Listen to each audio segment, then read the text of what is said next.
back from a historical point of view. And in that historical point of view, we might look at a subject such as health and wellness, for an example, and can see how things were very, very poor for people of African descent for hundreds of years of enslavement. And then out of enslavement from 1861, 1865, you have the Civil War. When that ended, and the Reconstruction era that went on from 1866 onward for a number of years, a decade or so, well, you still had health disparities, and people still had this notion of treating people of African descent in a very discriminatory, very racist, very prejudicial way. And that impacted health. Life expectancies were shorter for African Americans at that time as they still are today. Birth rates were disproportionate as they still are today. And if you look at the Centers for Disease Control or the National Health or Mental Health Institution, you are strong to see that all chronic illnesses, all diseases for African American population being 12% is still very disproportionate. Everything from heart attacks to diabetes to high blood pressure, hypertension. And so something is going on within the culture in health and wellness that still is a causal factor that's related to that. Now, I used to sit at the foot of Dr. Frances Cress Welsing in Washington, D.C. while I was working on my doctorate degree. And she would indicate this covert type of racism that in everyday life we would have to experience. And that was a stressor that would be a causal factor that could be related to some of the illnesses that permeated itself with this disproportionate amount of illnesses for African Americans. So we have to understand this as something that is true. It's a phenomenon that exists, and in understanding it, we might then be able to overcome it a little bit better, because it can bring some invisible, beneath the surface type of stressors in our life that could cause and have an impact on our health. And this, are you saying that in the kind of violence that we might find among in the African American community, not only dealing with police brutality, but personal violence one toward another. Do you think that this has anything to do with what you call those stressors or whatever? Is there any kind of connection that sociologists have made in reference to this? Yes, absolutely. This is a very interesting question that you pose. Dr. Leary and others, we referred to this notion of post-traumatic slave syndrome. That was one of the things I wanted to come back to do part two. And this post-traumatic slave syndrome is connected back from slavery to the present. To say that how did all of that be passed down from one generation to the next generation to the next generation, even to the present, that might impact us in a way that we don't really feel that is impacting us, but it does. And that has very strong health-related issues within our community. It's not only that the dominant group see a particular subordinate group in a certain way, but that subordinate group might, say for instance, African Americans and other ethnic groups, might start seeing themselves in the way that the dominant group sees them in this very prejudiced way. And sociologists call it a self-fulfilling prophecy. We start thinking that that is a reality, while indeed it's not, but if you think it is and you act that way, then it has an impact. And that impact could be shown in health. And while we have so many issues related to high blood pressure, hypertension that might lead to heart attacks or diabetes or some of the other chronic illnesses. So she sees that very strongly within relationships. Now, one of the examples for the viewing audience to understand this, if you think about a group of people who've been trained in an institution of the military to do a tour abroad and in war. And when they come back, they might have post-traumatic stress from that short time that they are there.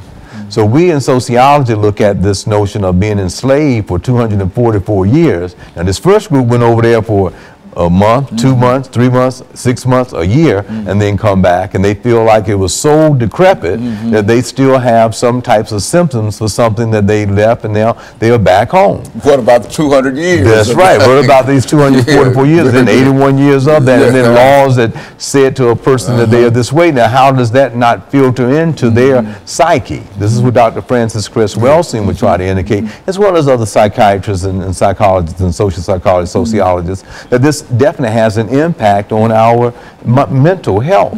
And that mental health will then filter down to our physical health. And it has that type of an impact.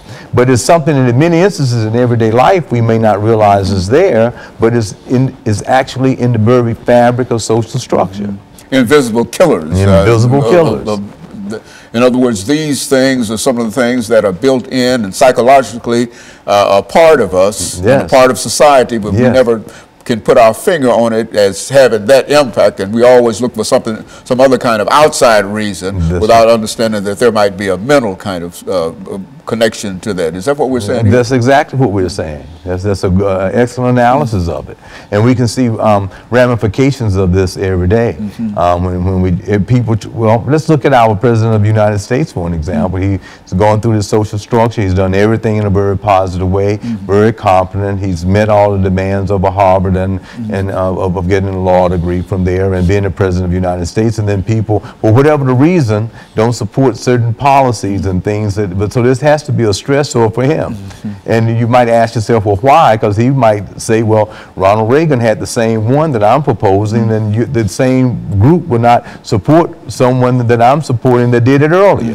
So what's the problem? And so is this type of thing that's exists? Yeah, that causes a real problem in terms of the mental attitudes and the mental outlook. Absolutely. And especially those individuals who might not be aware of that, you see. And so I think that that's very, very important. I think that that's a point of view that we ought to try to get across. And what we're going to do, we're going to take this second commercial break, and we'll be back with our audience following this very, very short commercial break.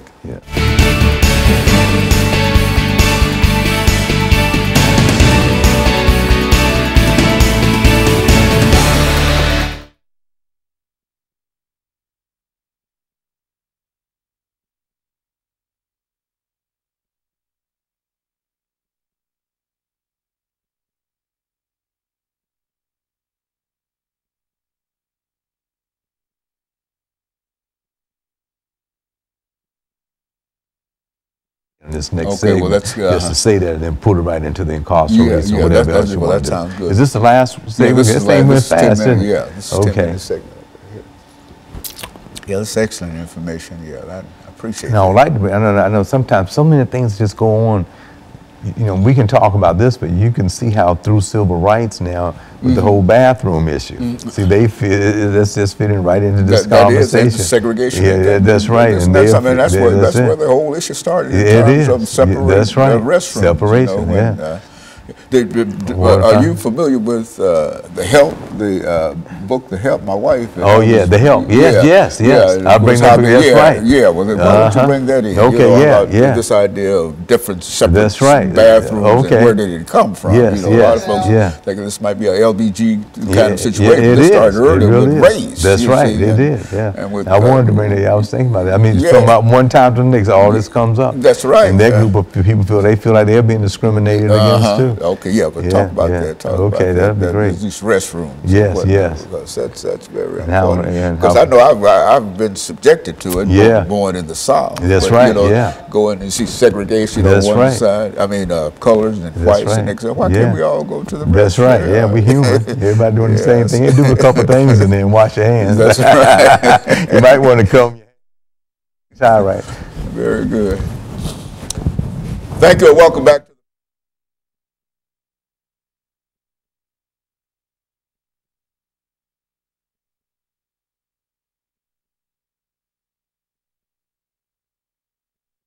Separation of these restrooms. That's good. Thank you and welcome back to the final segment of the show for today. We're talking to Dr. EKSanford from Tennessee State University, and he's giving us some information in reference to the status of race in America, Part 2. Doctor, let's see if we can pick up where we left off in terms of some of the psychological impact that race has in reference to that, and at your selection. Okay, well, absolutely, and it does. It impacts us, and I would go as far as saying disproportionately, because it's indifferent, discriminatory type of treatment that a person might have to experience, and as a result of that, it can have a both mental and physical impact on a particular individual. Now, back at the time of President Bill Clinton, he commissioned a conference on race, And at the last part one segment, I was trying to remember Dr. John Hope Franklin, the noted scholar, that he let head up that commission. And in that, he had one of my previous professors when I was at Howard, Dr. James Jones, and other professors, Dr. Jack DeVideo and Dr. Sue, who were noted scholars in the area of race at the time. And they wanted to go throughout the United States on these several occasions and have these discussions. And the whole aim of it was to increase knowledge, to try to change attitudes and behaviors within America to improve race relations. These are the same ideas of the town hall meetings that we see that are going on now. Would that be on that? That's the same type of phenomenon. And he felt that if this happened, that maybe we would have this dialogue, because one of the problems in America is that it's been silenced. That whole thing that we bring up about hundreds of years of slavery and Jim Crow laws, we don't have a true conversation about it. And this, I think, is one of the aims of us having this conversation today, because if you can't talk about it in a truthful way, if you hide it, then you're going to always have the stereotypes, the prejudice treatments that are still present. So after they had that commission with that aim to try to improve conditions, because conditions were by law set in segregation. Coming out of the Reconstruction area, 1896 with Plessy versus Ferguson, made everything separate. It was supposed to have been equal, but it was totally separate and unequal. So viewers looking at us on television say we're two prime examples of people that grew up in a segregated America. And by law, things were segregated. And and many viewers might look and say, well, that was back then and this is now. I can go wherever I want to. But when you think about what is going on very topical right now in our nation, throughout the country, is about gay brothers, lesbian sisters, and other transvestites making the issue and the argument of being segregated from being able to go to the bathroom that in their minds they think that they should go to. And this is it's become in social structure a part of the law, a civil rights type of an issue that others had to fight for earlier. So you've seen through economics that many companies are pulling out of certain areas. I happen to be from North Carolina. Here in this state of Tennessee, they've kind of put it on the board so they can hold it until another time, because you're talking about millions of dollars that will be taken away if this legislature does not vote in a certain way. The same type of fight that African Americans had to be able to go into certain places, this issue is going on in the same way. No different than the marriage issue between gay brothers, lesbian sisters, to be able to have that civil right was a national issue. And by law, the government and the law had to deal with it. You're hearing presidential candidates, those on the good side of it, are talking about it, others are putting it on the rug again. But Dr. James Jones and Dr. Sue and this commission felt that we needed to have a true conversation about it, because if you didn't have that type of intellectual conversation, understanding the terms, then it would be very difficult to see the other side. But this is the same argument that African Americans were saying for those hundreds of years. We're human beings, the laws have to change, we have to go through a protest in order to bring about a movement to bring about change. And for the viewing audience, many of those types of things are really good, but we still have a lot of covert racism that exists within our society that we still have to work on. And some of that covert is this invisible type of nature of it that might impact us disproportionately in health. Another issue is that of looking at incarceration rates. Dr. Chauncey McIntyre has a book entitled Criminalizing a Race, and she looked back in history at the time of enslavement, where they would catch people that did not have the papers, put them in jail, re-enslave them, and then make them go out and do work on the chain gang or on the railroads or on making bridges or in cutting pathways through for highways. All of that is entitled it Criminalizing a Race. So when you fast forward it, we still see a disproportionate amount of proportions of African Americans that are incarcerated today. And this is a sad state of an emergency, but race is still so much a fundamental part of inequality that it causes the very environment that people live in to act out in deviant ways.